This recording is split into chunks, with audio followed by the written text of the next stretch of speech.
Why is cash flow still the main cause of business failure? Nearly 40% of business failure in Australia is due to poor cash flow. I'm astounded that it's so high. Cash flow financing has been around since the 1700s, yet despite the many financiers and solutions on the market, they aren't solving enough problems. Why? And more importantly, what can you do as a business owner to increase your chances of success? Hi, I'm Joel from Capitalised Business Finance. Having operated in this industry for a number of years and having a drive to deliver valuable information to help business owners understand cash flow finance, in this video, I share some observations I've made from a financier's perspective. There will always be some businesses that fail from cash flow despite the opportunity for them to succeed.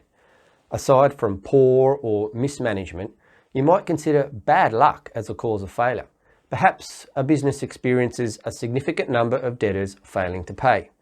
Sometimes these situations are difficult to avoid, while at other times it's a result of poor due diligence in selecting which debtors to provide supply to. Utilising the services of a credit reporting agency is well worth the expense because you'll be able to identify risky debtors before accepting them as a customer. What you can't control though is the customers your debtors accept.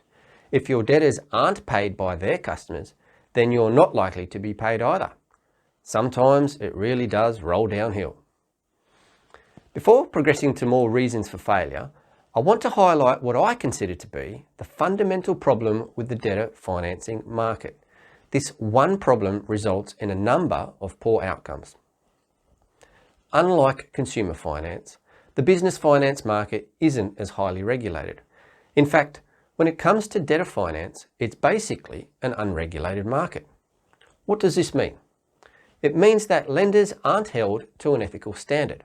Hiding fees, charges, and limits on facilities from clients has become commonplace. Why do they do this? Because we all want to solve our problems with the cheapest solution available. Everyone's racing to the bottom. So many financiers simply use creative advertising to tell the clients what they want to hear, while hiding the true cost of their facilities. Nearly everyone looks at the headline rate when comparing the cost of facilities. So manipulating this figure is a common trick that is used. For example, I could advertise a 1% fee. Sounds good, doesn't it? But that 1% fee could be on advance funds only. So I could add other fees such as application fee, monthly account fee, drawdown fees, due diligence fee per debtor, annual or monthly minimum fee, service fee, etc., increasing the real cost of the facility.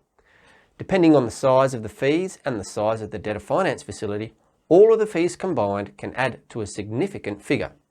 One of my clients came to me after learning about these tricks. He was offered a facility with a 2% fee. However, hidden in the contract was a monthly account fee of $3,500. On a $50,000 invoice, the 2% facility would actually cost 9%. As mentioned, this fundamental problem with the industry results in a number of poor outcomes. One outcome is that some business owners, either through their own experience or observing the experiences of others, hold the debtor finance industry in very low regard. This is not their fault. It's a fault of the financing industry.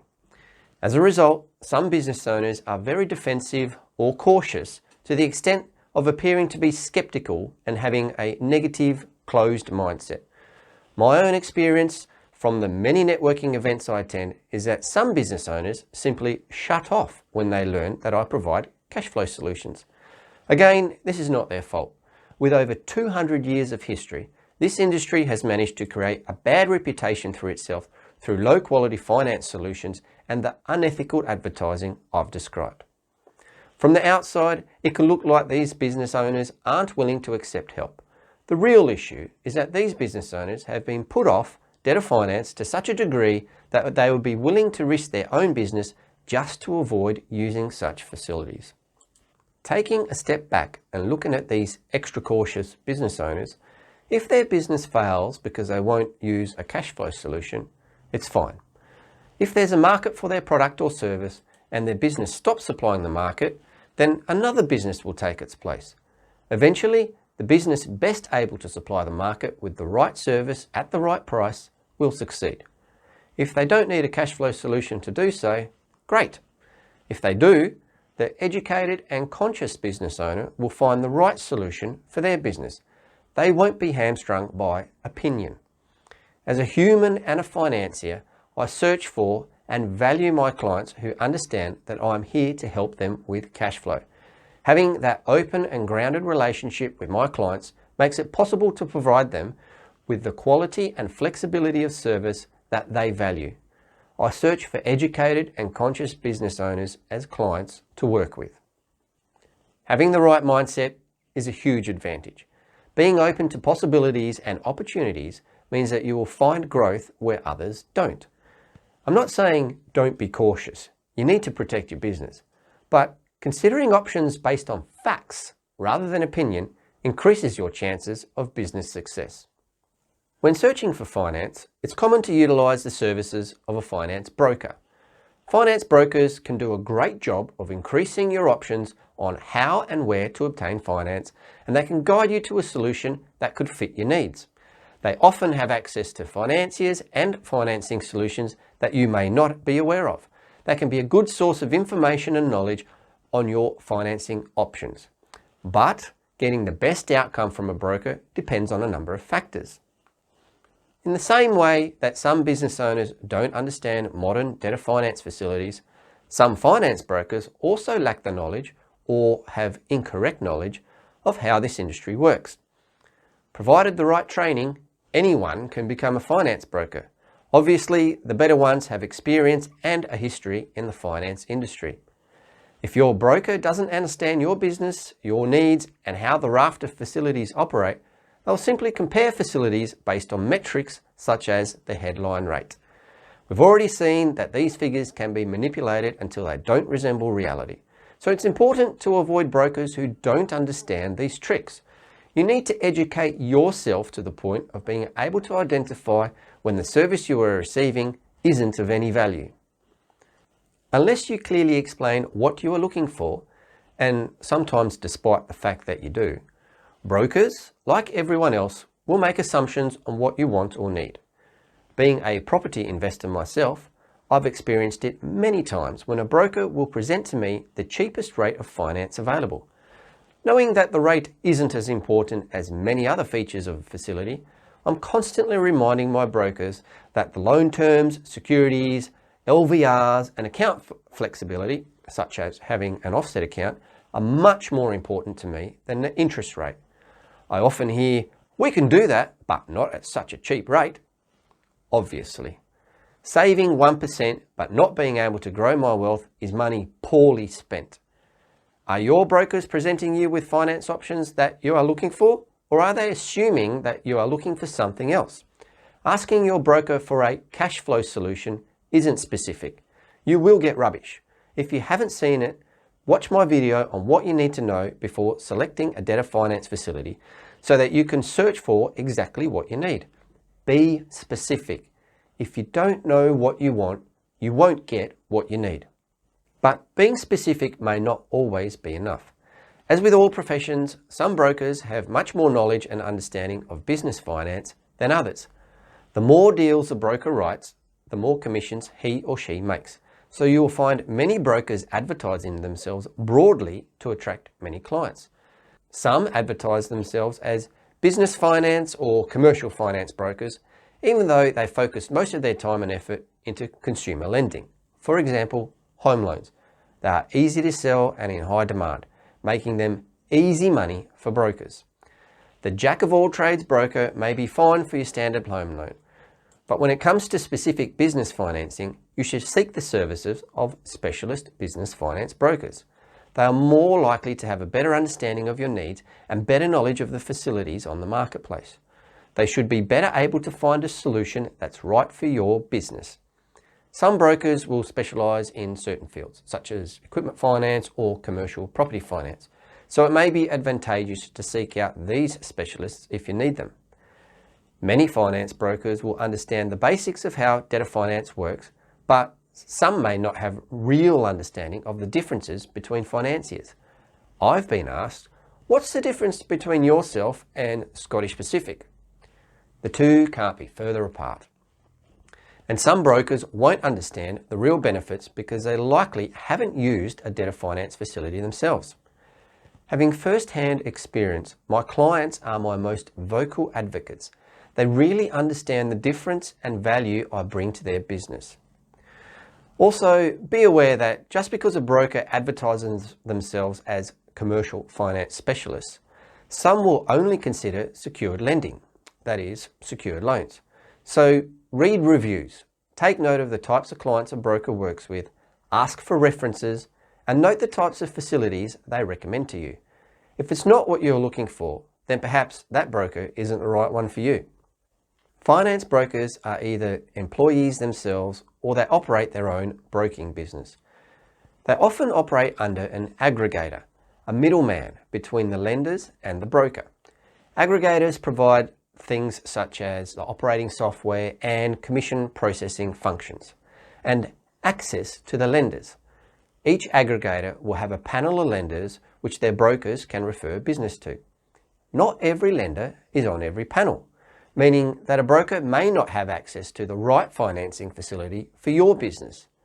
If a broker is restricted to only offering finance from their aggregators list, then the financing options presented to you will be limited. Having said that, brokers can find finance outside of their aggregator list, especially when the panel of lenders doesn't accept a particular client. Keep in mind though, that good businesses are usually fundable. So if the right product doesn't exist within a lending panel, then an alternative solution may be recommended. After all, everyone is looking for good businesses as clients. Again, knowing specifically what you need will help you avoid being sold a product that you weren't looking for. Finance brokers make their money through commissions, upfront and trailing. They receive a commission when they successfully place a client with a lender. So it's in their interest to find a good fit between the lender and the client. What you may not know is the amount of commission paid by a lender to a broker can vary greatly. I've seen upfront commissions of close to 25% of facility sizes. That's huge. Imagine paying $25,000 in fees for a $100,000 short-term loan. Massive commissions raise a few questions. How much money is the financier actually making off their clients to be able to pay such large commissions? And more importantly, how bad must the finance facility be for the need to pay huge commissions in order to sell it through a broker? Being a financier, I've spoken to many finance brokers. It may surprise you to know that sometimes, not often, the very first question I receive from a broker is, how much do you pay in commission? Suffice to say that I won't work with those types of brokers. If their primary motivation is not to help their clients find the best financing facility, then I'm not interested in them. I pity businesses who use brokers that place clients based on commissions. The clients are effectively commodities, traded for money, lunches, or other corporate gifts. The clients don't know that they are being commoditized, and they certainly aren't being provided with facilities that are the best for their business. They're being provided with facilities that are the best for the broker's business. So what can you do as a consumer to avoid such an outcome? Demand to know commissions up front. If they seem unreasonable, then they probably are. Also, as I've stated many times before, understand what you need and what you're being offered. Rubbish financing facilities could be presented to you because they come with high commissions. Don't fall victim to these games. Personally, I would like to see greater transparency in this industry to force everyone to lift their game. Our society needs it. Moving away from brokers, another issue you should be aware of is that the sales employee of a financing company isn't the same person who would be financing your business. There's no recourse back to the sales employee when you aren't receiving what they've promised to deliver. The sales employee finds and onboards clients and then hands the management of the client over to another person. The sales employee simply makes sales. They aren't there to help your business during the financing relationship. Your business is then managed by another person or group who you may have never met, and who don't know you nor your business. Whatever the sales employee said to you to make a sale is now irrelevant. Your contract provides the details of the costs and limitations of your financing facility. Through a combination of false advertising and hard sales techniques, some businesses find themselves with facilities that simply don't work for them or are far too expensive, and as a result, they suffer. I've said it many times, and I will continue to advise everyone to understand your needs and understand the facilities that you are being offered. Read the contract. In summary, I believe the primary reason for poor outcomes is the tricks and traps some lenders use to maximize fees and minimize funding to their clients. I've spoken extensively on this topic. My video, Selective Invoice Finance versus Full Book Invoice Finance, clearly explains some of these tricks and how they impact the business. So if you haven't seen it yet, make sure you do so. Unfortunately, many business owners and some brokers aren't aware of these tricks, or they don't read or understand the contracts that they are considering. Ignorance is expensive. You can minimize the risk of your business becoming a statistic by educating yourself, opening your mind to possibilities, and understanding when you are being commoditized. In the end, it comes down to you reading and understanding the contracts you're being offered. Don't take anyone else's word for it. They won't suffer the consequences. Thank you.